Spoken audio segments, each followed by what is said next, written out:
Hey everybody, so I have been making a series where I am reading historical documents that corroborate the existence, crucifixion, and resurrection accounts of Jesus. However, I get a lot of objections specifically to who the Gospels were written by, so I wanted to do a video addressing some points on that. I'm going to do in-biblical text examples as well as external resources. There's a lot of assumption that the Gospels are anonymous because they were not formally ascribed to the disciples, but we're going to get into that. So, my belief is that the Gospels, Matthew, Mark, Luke, and John, were written by firsthand witnesses or by secondary witnesses of the eyewitnesses. Okay, so like people who knew Jesus directly and lived during his lifetime. I would also like to mention that John is most likely the last gospel to have been written in around 95 AD. So a very short period of time after Jesus died, and Mark was written the earliest. I don't remember exactly what year. I think it was around 45 AD.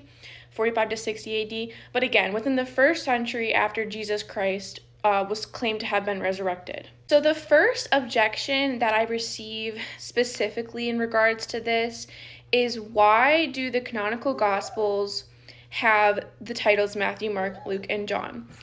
A lot of people hold to the view that this was not the original authors, but that it was later attributed to these authors through like early church tradition. So my first objection to this is that why, if the church was trying to attribute names to the Gospels that would have credibility or apostolic authority and power, why would they attribute two of the Gospels to people that were not apostles?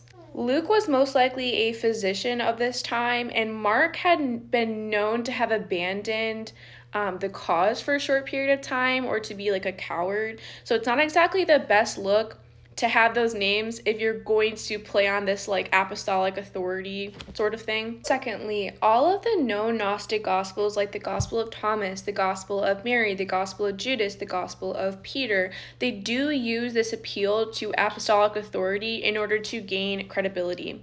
So the fact that the canonical Gospels didn't feel that to be necessary actually gives it more reputability, more trustworthiness, more reliability.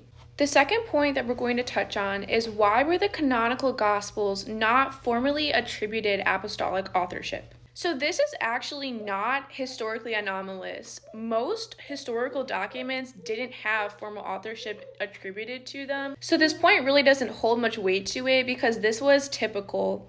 The third point that I want to touch on is this idea that the apostles' names were later added to the Gospels because of church history or church culture. This is simply not true because there are first century documents that do attribute these Gospels to the same people.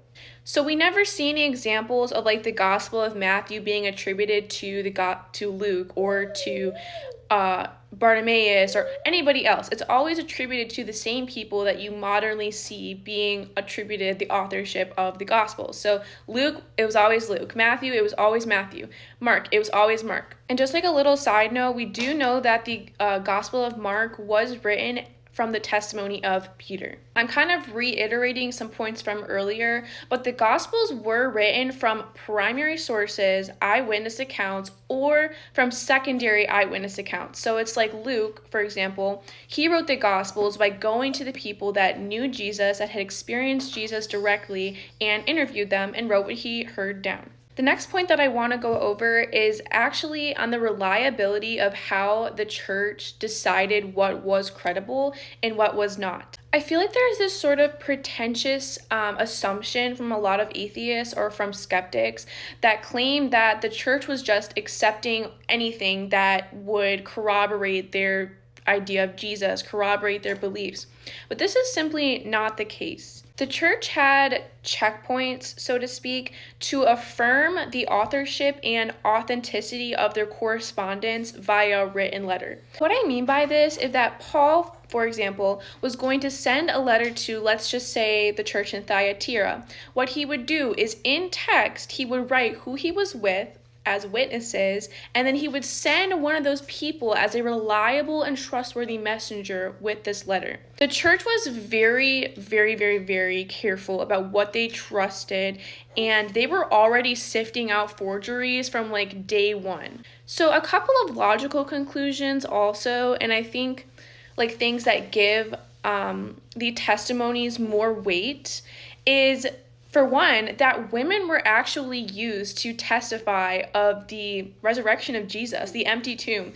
The reason that this is so historically significant is that women were treated like dogs. They were not given any ounce of authority. Nobody believed them. They were basically treated like children. So the fact that the Gospels use the women as a testimony to the resurrection is so telling. The next thing that is so evident to me is that if the disciples had fabricated the Gospels and it was all just something that they came up with, this whole ploy, why is it that the disciples make themselves look bad? They make themselves look horrible, actually, because when Jesus had resurrected, they did not believe him. They did not believe that he was really Jesus, and in fact, they fled, made themselves look like complete cowards, but then they wrote it down in the Gospels, testified against themselves. For example, in Luke chapter 24, 36 through 49. So I know that somebody is going to watch this video and they're going to disregard everything I just said, and they're still going to find ways to dance around the facts. I just want to say that I understand that the witnesses for Jesus' resurrection is not quantifiable proof of the supernatural nature of a resurrection of the dead. I understand that. Like, I don't think that I could ever prove mathematically, scientifically, that Jesus rose from the dead. However, I do find these things to be reliable and substantial enough for me to believe that Jesus is God, because I have also had encounters with him in my personal life. To the naysayers, I just want you to know that I'm happy you're here. I'm happy that you listened to the video all the way through, and I just want you to know that I am praying for you. Like, I don't say any of these things out of like a pretentious stance or like a superiority complex. I'm a sinner saved by the grace of God. Nothing that I have ever done has accomplished me salvation, and I wish those things for you as well. I want you to be saved. I want you to know the love of Jesus, and I'm not like standing here looking down on you, from a pedestal. I'm really not. I make these videos in an attempt to give encouragement to my brothers and sisters in Christ, but also to refute common objections to Christianity and a lot of the fallacious arguments that claim that we are blindly in faith.